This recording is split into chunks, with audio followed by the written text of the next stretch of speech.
يا صباح الهنا، يا صباح الخير، يا صباح السعادة ليك وليا أنا. في صوت طق طق طق جنبي. الطق طق طق جنبي ده الحاجة اللي انت بتبقي بتفكري فيها غصب عنك وانت نايمة وانت مغمضة عينك وانت بتفكري وانت بتعملي حاجة تانية.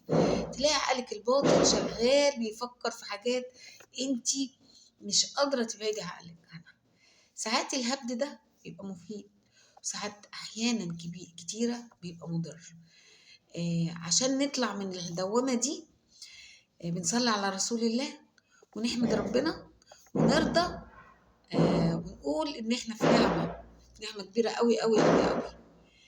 الهبد لسه شغال، ودي متطلبات الحياة، وده الضغط النفسي من اللي حواليكي، وده الضغط النفسي من الناس اللي هي بتشدك ترجعك لورا، مش عايزاكي تخليكي تتحركي لقدام.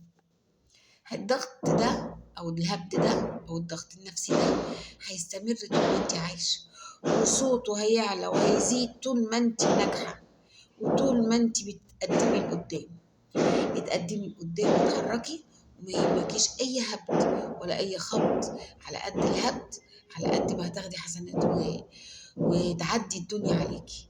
الدنيا صعبة ما هي سهلة، طولت قصرت هي هتعدي بإذن الله، ولكن حوشنا قد إيه، خزنا قد إيه عند ربنا، ربنا يعديها على خير عليكي وعليا.